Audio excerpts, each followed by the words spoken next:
Chapter 3. Pains and Penalties.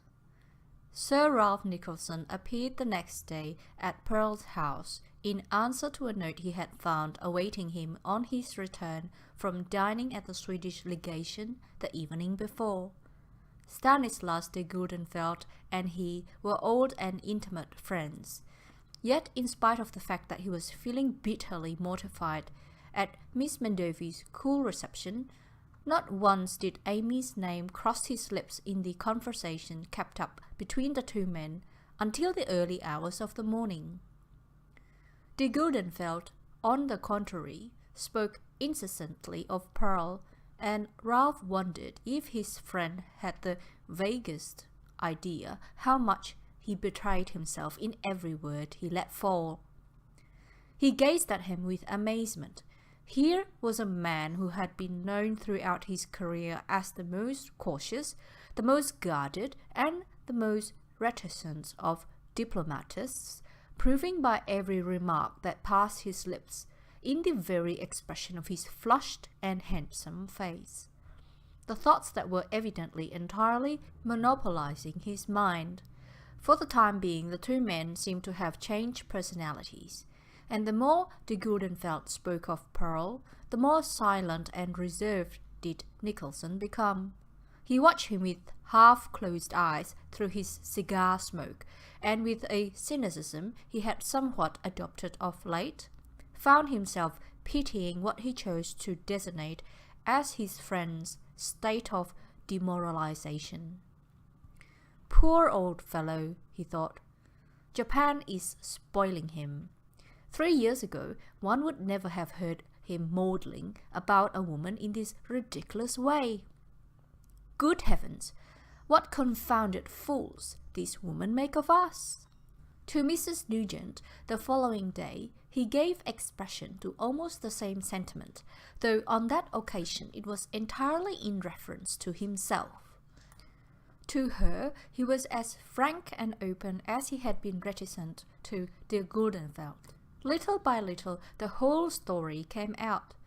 How it was not the charm of the scenery of Japan, not its people so clever, brave, and fascinating, not its engrossing art, much as he appreciated beautiful things.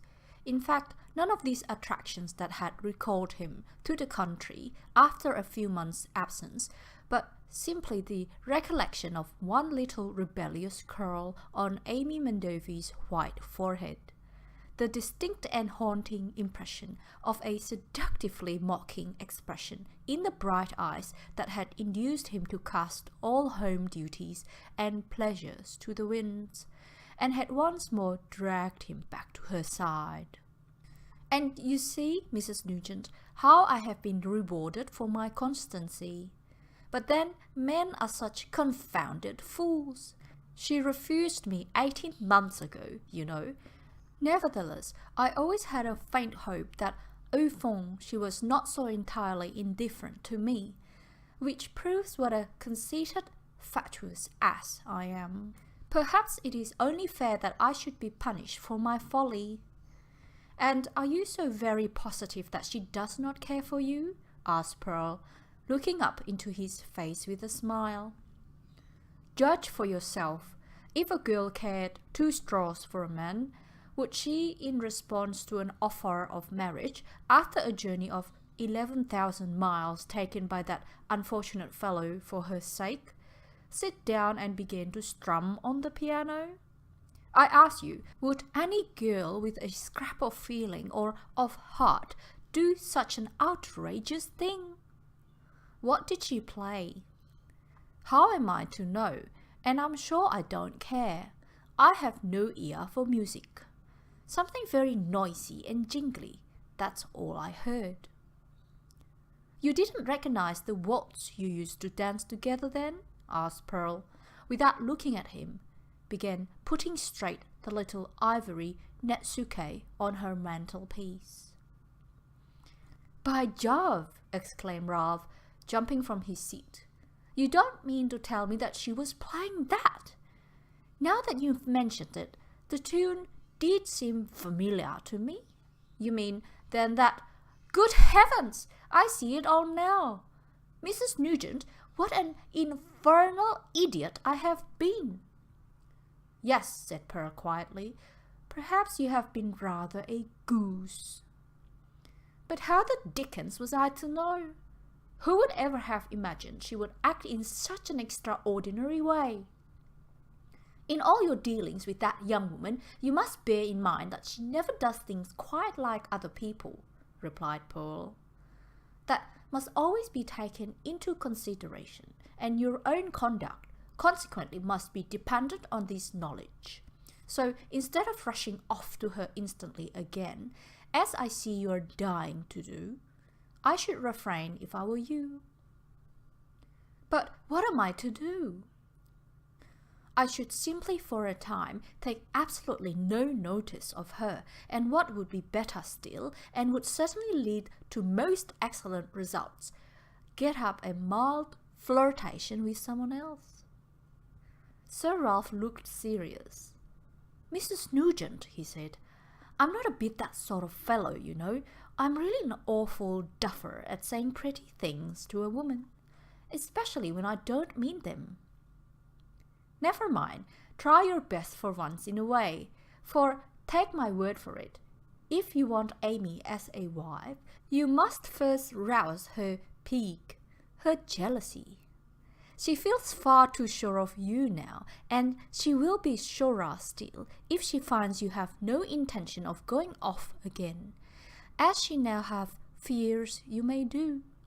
If I were you, and if really you care to be guided by me, I should advise you to choose a married woman for your flirtation, a woman who would be sensible enough not to take much au grand sérieux any nonsense you may talk." Sir Ralph Nicholson thrust his hands down into his pockets and walked to the window. He stood gazing for some moments out onto the cherry trees, shining like pale pink snow in the brilliant sunshine. Then he turned suddenly round and faced Pearl. "Mrs. Nugent," he said, "I have something on my mind which I must tell you. May I?" "Certainly," replied Pearl quietly. "I'm accustomed to receiving confidences. What is it?" "Oh, it is not a confidence. It is something about you this time. At least, I mean, not about you, but about Martinworth." Pearl rose from her seat and going up to Ralph, clutched nervously at his sleeve. "What is it?" she asked breathlessly, while she turned very pale. Is he dead?" "Dead? Good heavens! No, he was in the most flourishing state of health when I saw him last in Paris, but he has nevertheless dished himself pretty considerably. He is, you must know sooner or later. He is married, and what's more, he is coming out here." "He is married and he's coming out here?" Pearl echoed the words in a dull voice as she stared into Sir Ralph's sympathetic face. "Dick married and coming out here with his wife! Good God! What shall I do?" And she remained motionless with her distressed eyes fixed on Nicholson. "My dear Mrs. Nugent, my dear lady," blundered Ralph, "please don't look like that. For God's sake, I implore you to sit down. Say, do something. I wish I hadn't told you, but I thought it best, for, of course, you are bound to meet them if they come here. So I thought you had better be prepared. But confound it all, I would have risked anything rather than that you should have taken it so badly." This last phrase roused Pearl from the dismay and stupefaction experienced on the first hearing of Nicholson's unexpected news. She managed to smile while she nervously put her hand to her forehead and pushed back the curls of her hair. After all, who was Sir Ralph that she should betray herself like this? A friend, it is true, a valued friend who knew her history, but there was no reason why he should also become acquainted with her heart. With an effort that cost her much, she was successful in recovering a certain amount of control over her features. She sat down with her back to the light and, taking a book from a table, began turning over the leaves. "Your news naturally interests me much," she said in a voice that she succeeded in rendering almost indifferent. "Of course, at first it took me by surprise. I'm sure I don't know why, but I never thought Lord Martinworth would marry again." Whom has he? Sir Ralph, would you mind telling me if his wife is anyone I know? Whom has he married?" Alas, for Pearl's reputation for imperturbability, these last questions were asked in a very low, a very unsteady voice. "Oh yes, you know her. You must have seen her knocking about town for a dozen seasons at last. He has married that extraordinary type, his cousin, Lady Harriet Joyce, the large, fair one who generally goes by the name of Harry." "Harry Joyce? Oh yes, I remember her," said Pearl quietly. "She has run him down at last. She and her people have been trying it on for years, you know." Pearl did not reply. When she next spoke, it was excessively calmly on a totally different subject. But oh, the bitterness of it all! She sat and thought it all over when Sir Ralph had left her. So Martinworth had forgotten her so soon. So soon. And yet, she thought, ought she to blame him?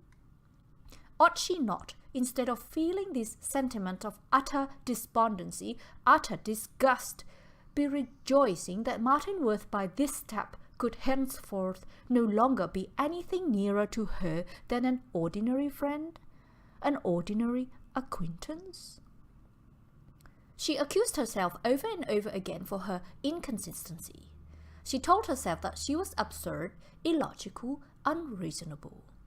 Had she not fled from this man, hidden herself from him, for the express purpose that he should forget her? Had she not advised him to marry some woman who could show an honest front to the world and be a credit to him? And now that apparently after some delay he had obeyed her injunctions, what right had she to complain, to regret, to feel angry and bitter, and to cavil against the inconstancy of men? Pearl's thoughts turned before long from herself and Martinworth to the girl he had married. At last she experienced the satisfaction of being able to give full vent to her anger and disappointment. To think that it was she, that it was Harry Joyce whom he had chosen as his wife, out of all the women of his world! That elderly young lady whose whole soul was wrapped up in guns and horses, in motor cars and rational costumes. Harry Joyce, who never opened a book, and whose newspaper and magazine reading was confined to the racing calendar and to the sporting journals. Harry of the strident voice and weather-beaten countenance, whose ordinary way of greeting her intimates of the opposite sex was to call them by their nicknames and to slap them on the back. A woman who disregarded all the ordinary usages of society, every outward form of conventionalism, and yet, because she was the only daughter of a duke, was not only time after time forgiven, but, what was more, was accepted as a matter of course, and in her frequent eccentricities was never at a loss to find in either sex both followers and admirers. Perhaps she has improved now, but she used to be a horrible girl, exclaimed Pearl aloud, and rising from her chair, she paced up and down the room. Dick always told me he detested her, and was ashamed to acknowledge her as his cousin. And to think of his committing the enormity of marrying such a woman. He must be mad. They haven't got a single idea in common. In old days, he cordially hated the emancipated female. Some men, of course, find that sort of thing amusing. I have heard her called more than once a capital fellow, but imagine Dick, my Dick, with such a wife. Imagine Dick uniting his lot with a capital fellow. Every word she will utter, every action, every gesture will grate on his nerves, will horrify and disgust him. Oh, what could have possessed him to ruin his life by such an outrageous marriage? For many days did Pearl ponder over this problem, till at last she arrived at what was perhaps more or less the right solution. Would she have been human if, having decided in her own mind the reason for this marriage, she did not at the bottom of her heart feel a sneaking satisfaction that the wife he had taken was after all the masculine and unattractive Lady Harriet Joyce, and not the sweet and innocent and beautiful maid whom she herself had prescribed? Nevertheless, in spite of any slight comfort she may have succeeded in deriving from this thought, poor Pearl felt very sore and very forlorn, and when a few days later Monsieur De Güldenfeldt offered her his hand and his heart, she was more than half inclined to yield to the temptation of accepting a man who, in positive terms, assured her of his love, and who could give her not only a much to be desired, but, what was more, a safe and tangible position. Stanislas had, on the occasion referred to, accompanied her in her ride, and they had stopped at a little tea-house to rest themselves and their horses. They wandered off on foot through a grove of bamboos, and the conversation turning on Ralph Nicholson's unexpected return to the country. Pearl found herself speaking with considerable feeling of his constancy to her erratic young cousin. "Nevertheless, I have given him a piece of very worldly and very wicked advice," she said with her pretty laugh. "I told him to get up a mild flirtation with a married woman." "Why married?" asked De Güldenfeldt. "Because if he has no serious intentions, what's the good of compromising a girl? Girls fall in love so easily, whereas married women," she added with a sigh, "know so well how to look after themselves."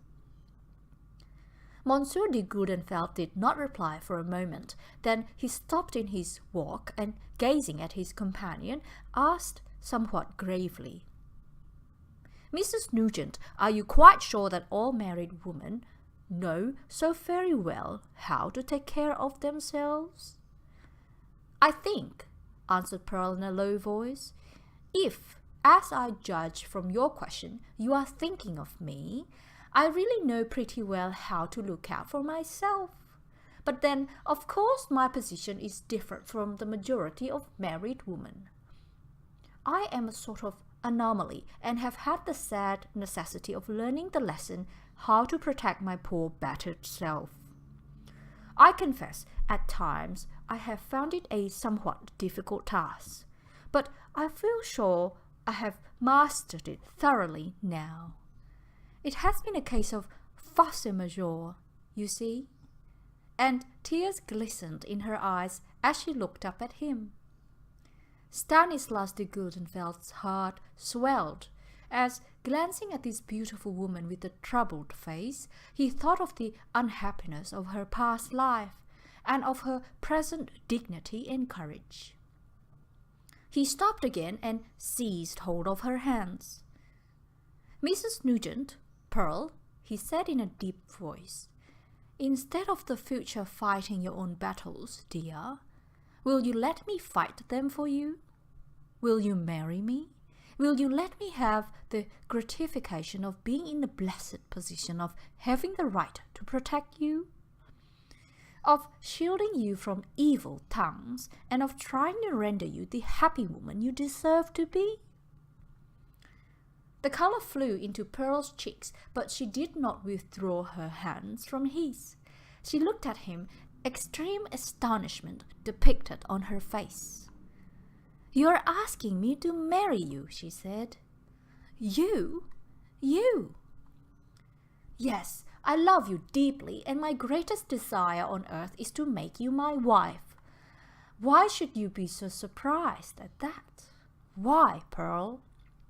For a minute, Pearl looked down into the blue eyes that, full of tenderness, were resting on her face.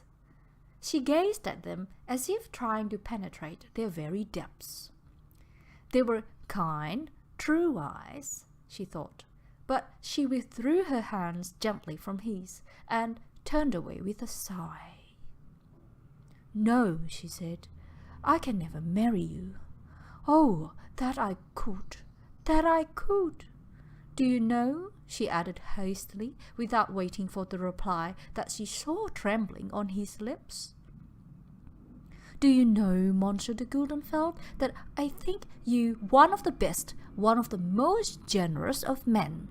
You are offering me everything. I, who can give so little, nothing in return. I ask you for much, for your love, Pearl. Will you not give it to me, dear?" Pearl did not reply. Her thoughts travelled as fast as the clouds above her. Why, after all, should she not accept him? It was a brilliant offer, an offer that a woman placed as she was placed could never in her wildest dreams have thought probable, or even possible. By marrying De Güldenfeldt, she was perfectly aware that her position in society, which now hung on so delicate a thread, would become regular and secure. He knew her story. She had no inconvenient confessions to make. He was evidently willing to take the risk of all future possible contingencies, and of his love and tenderness and regard she felt no doubt. Lord Martinworth would come and would find her engaged, or married, and for one brief moment Pearl experienced a glow of satisfaction at the thought that her former lover, on his arrival, would find her, not pining or regretting, not angry or dismayed, but in the proud position of a happy and triumphant wife. But this thought was instantly crushed as unworthy. She blushed to think she had ever entertained it, and she told herself that the natural grief or pique, or whatever it was she felt in connection with Lord Martinworth's marriage, must have no influence on her present decision, must in no way whatsoever affect that answer which she knew she must give within the next few minutes.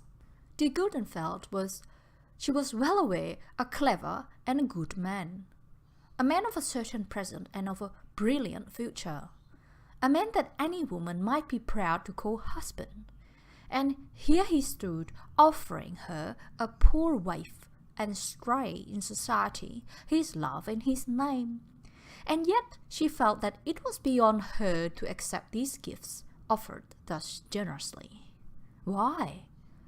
She hardly asked herself. Was it because she still loved Martinworth? Perhaps she could not tell. But of one thing she felt convinced: she did not love, could never love, Stanislas de Güldenfeldt. She admired and respected and liked him more than she admired or liked most men. She delighted in his society and in his conversation, which was full of piquant anecdote, intellect, and charm. She felt absolutely contented, thoroughly at ease in his companionship, which acted as a stimulant in her otherwise somewhat monotonous life. She did not disguise from herself for a moment the many advantages she was renouncing in setting aside this offer, And yet Pearl felt that it was absolutely impossible for her to accept him. For if she did, she would, she knew, be true neither to De Güldenfeldt, whom she liked so well, nor, above all, true to herself.